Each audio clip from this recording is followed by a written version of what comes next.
If your client asks you what went wrong after a webinar or a challenge funnel has concluded, and you cannot tell them the one metric that if optimized would triple your revenue, then this video solves that problem, because I'm going to show you exactly how to audit your challenge funnel post-launch so that you know exactly what metrics to optimize for to make your clients the most amount of money the second time you run it back. So in this video, we're going to be covering 11 stages, which is data infrastructure, the benchmarks you need to know, bottleneck thinking, marker failures, marker changes, how to optimize with feedback loop, how to choose the one most likely metric that if optimized will triple your revenue, what the bottom up optimization rule is, how to optimize your future financial forecasting for the next time you do a launch and you want to map out what the numbers are going to look like, how you can optimize it using the numbers from the first launch, and how to document for consistency so that every single webinar and challenge funnel that you run after is always seeing consistent success after the little incremental changes from what you learn from webinar to webinar. Let's just jump straight into it. So the first thing is data infrastructure comes first. You need a tracking system that tracks every single step of your funnel. Look, I know a lot of your marketing agency owners are not tracking every single metric within your funnel with 100% accuracy because you cannot leave any room for data to be skewed, because these numbers are crucial to understand how well or how bad your webinar has performed. You need an effective, clean tracking system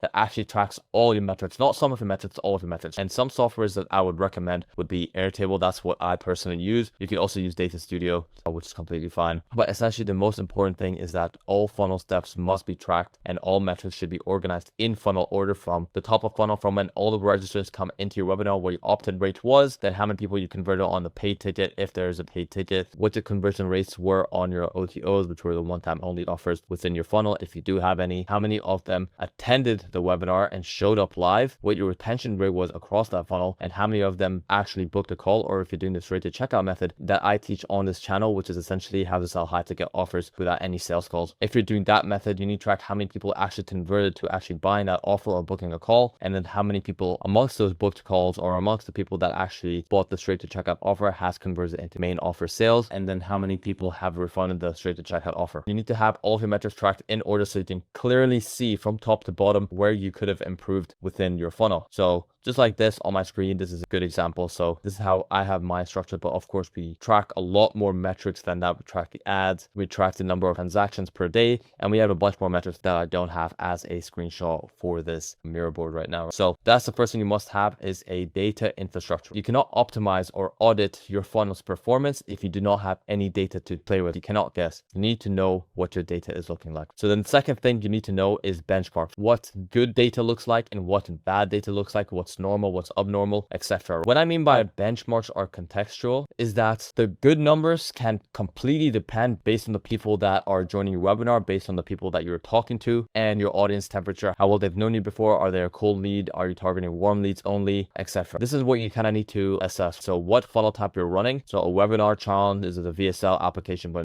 in this video we're covering what funnel type you're using, because the benchmarks differ across different funnel types. Your audience's psychographics and their demographics as well, which I did not have over here, but pretty much this is how it works. If you're going after a younger audience, they have lower purchasing power, they have lower business interest, they're less committed, they're less money focused, they're less skeptical though, which means that it's easier to sell them an offer, and they've been burnt less, which means that they're less skeptical, as I just mentioned. But with the younger audience, you can expect a higher opt-in rate, so more people joining the challenge funnel, but you will also see a lower conversions and lower retention rate across all 3 days, because young people are just not committed people. Whereas with the older audience, when they join something, when they're intentionally like joining a webinar or a challenge, they're actually trying to get value from it because they're actually doing things with it. They understand the value of their time, and they're more than likely already have experience in that field, or they're more serious and more committed to actually making something work. So they already have a higher intent when they opt in for a challenge. They have a higher purchasing power. They're more skeptical though, because they've seen other people get burnt. They have a better understanding of the coaching space. They know that some coaching programs are completely dog shit. They understand the competitors in the space. They know that if you're a crypto channel, they know other crypto channels. So they're more skeptical. They know that people can be talking out there, and they probably heard a lot of stories from the friends that from long life that they lived, that they've been burnt before, and they're more security conscious, meaning they understand the importance of safety. So with the older audience, because they are more skeptical, you do get a lower opt-in rate, but you can expect a higher show up rate on the challenge funnel, a higher conversion rate, and higher quality leads in general. The next thing I mentioned that you need to pay attention to is your audience temperature? How well do they know you? Have you seen your content before? How well do they trust you? Have they bought something from you before? Because the more hot the lead is, the more likely they are to convert, rather than a cold lead that has never seen you before and they have low intent. But if you're running a challenge funnel, if you are bringing in cold leads into your webinar, that just exposes them into your world and shows them how much of an authority you are. So it's not completely a bad thing, but the benchmarks of what a good opt-in rate and or what a good conversion rate on the show up rate, you can't say like this is the best average opt-in rate you can get for a specific funnel, because they differ depending on who you're talking to. For example, if you're talking to a younger audience, a good show up rate will be like 25 to 30%, whereas if you're talking to the older audience, naturally you're already going to see like a 30% show up rate, and good show up rate in that case would be about 40 to 50%. Once you understand what good numbers and what good data looks like, then you can finally look at the numbers and you can start saying, okay, what do I need to optimize for? And what I mean by bottleneck thinking is like, you need to see at what metric is the easiest metric and the weakest point to optimize for. So obviously you need to kind of judge and assess, okay, it's challenge funnel, I'm targeting a younger audience and these guys are mostly warm leads, so I'm getting an opt-in rate of about 19.47%. Is this good according to the data I have? If yes, then you kind of just move down and keep going down until you see what you can optimize for. I can see I can obviously optimize our VIP conversion rates, I can optimize our OTO conversion rate, our attendance rates can be optimized as well. We have a pretty decent conversion rate on the deposit, so this is something I'm not going to bother optimizing. We have a pretty decent close rate, and I can also optimize our deposit refund rate to see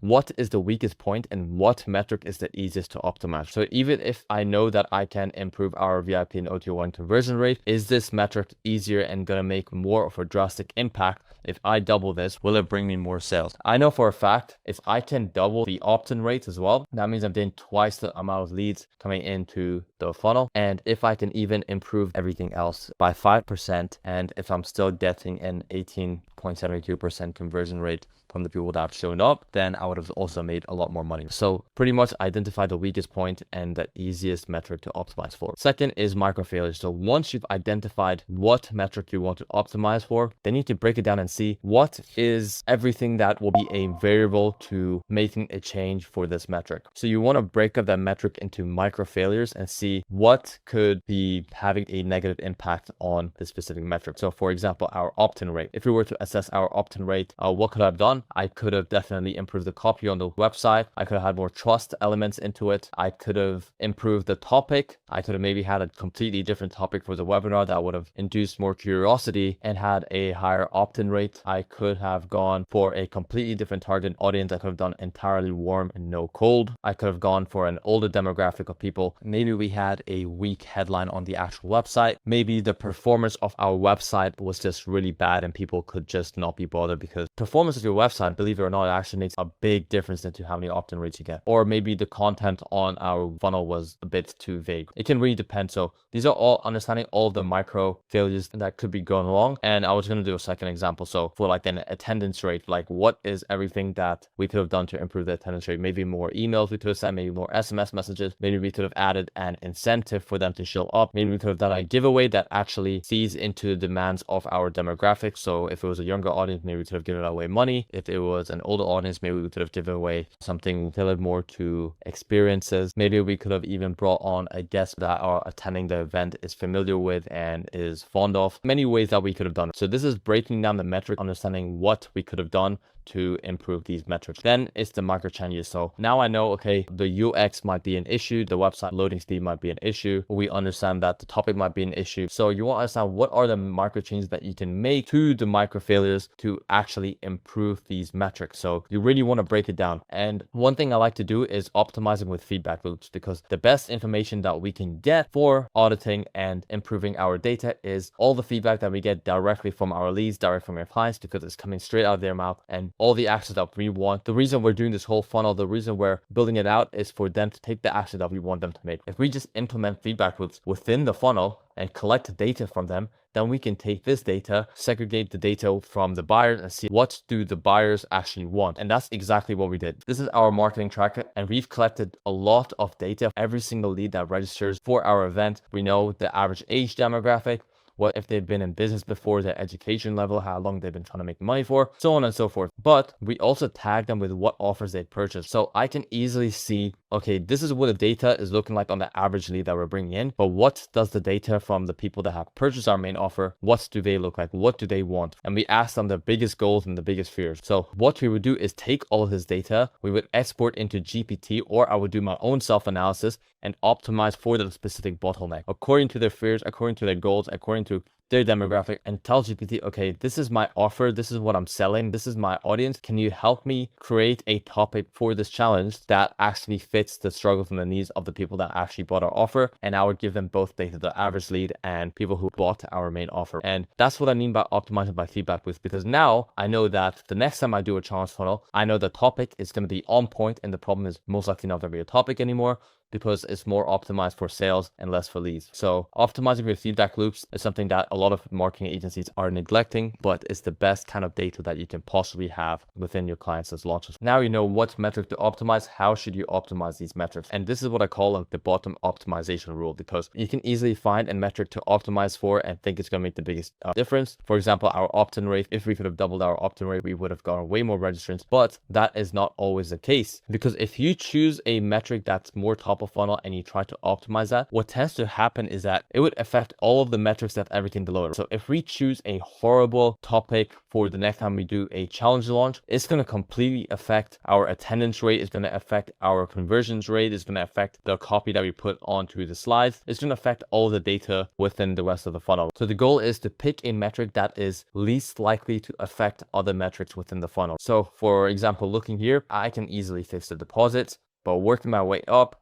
close rates, that's probably something you can say to make it go up about like 5%. Deposit conversion rate, that's something I think is less easier to fix, but I know I can fix our attendance rate, and maybe I can also fix our retention rate so more people can hear our pitch live. So you want to work your way from bottom to the top of the funnel, and that's how you want to pick the metric to optimize for. Again, the more top of funnel metric you choose, the more likely it is to cause changes and affect all the other metrics that are below that specific metric. How do you effectively optimize a top of funnel metric? And the way you want to do this is, if it's a top of funnel metric, you just want to pick that metric to optimize. You don't want to touch anything else. You want to hold everything else constant, because like I mentioned, it's going to affect all of the other metrics within the funnel. So you want to hold everything else constant, pick one metric if it's a top metric. If it's more of a bottom funnel metric, you can pick multiple metrics because it's not going to matter, especially if they're stacked on top of each other. It'll be easier for you to identify. So that's the main thing. You want to understand if the change you made within your funnel is actually making a difference. It's a little bit different if you're in a time crunch and you really want to make as much money as possible, and you know exactly